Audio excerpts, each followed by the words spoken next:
जागतिक युद्धाच्या झळा चाकण औद्योगिक वसाहतीला बसल्यात आणि इथं घरगुती गॅसचा भीषण तुटवडा निर्माण झालाय।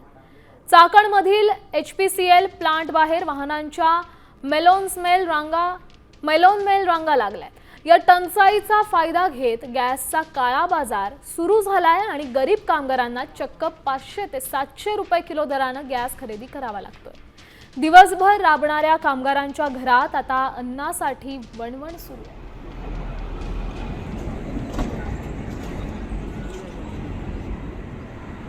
त्याचा परिणाम गॅसवरती दिवसेंदिवस होताना दिसतोय। आपण आलो आहोत चाकण येथील HP कंपनीच्या प्लांटवरती। या ठिकाणी गॅस पुरवठा सुरळीत असला तरी या ठिकाणी वाहनांच्या रांगा ह्या लांबच लांब लागलेल्या आहेत।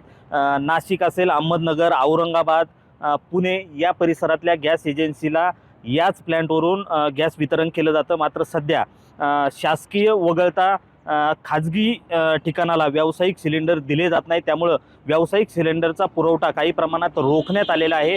मात्र घरगुती गॅसचा पुरवठा सुरळीत राहणार यासाठी या ठिकाणी प्रयत्न केले जात आहेत। मात्र तरीही घरगुती गॅस हा पुरवठा करत असताना चाकण प्लांटवरती वाहनांच्या लांबच लांब रांगा लागलेल्या आहेत।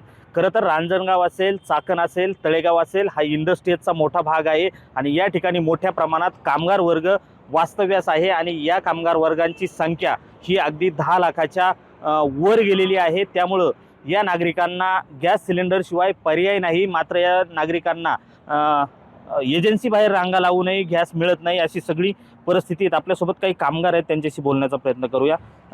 काय परिस्थिती आहे सध्या गॅसच्या प्लांटच्या बाहेर थांबलात तुम्ही? हम तो यूपी वाले हैं, लेकिन यहाँ पर हमको 500 या 700 रुपये किलो मिलता है, 800 रुपये किलो मिलता है गैस। हम लोग बहुत परेशान हैं, मजदूर आदमी है, काम करता है दिन भर, लेकिन हम लोग को पैसे बहुत कम मिलते हैं और उस पैसे से हम लोग कैसे गैस खरीदें, कैसे हम लोग जिए, कैसे बाल बच्चे को हम लोग खिलाएं जिया। 500 रुपये किलो गैस? हाँ, 700 रुपये इस टाइम देता है, 700 रुपये किलो गैस। हम लोग बहुत परेशान है, इसलिए हम लोग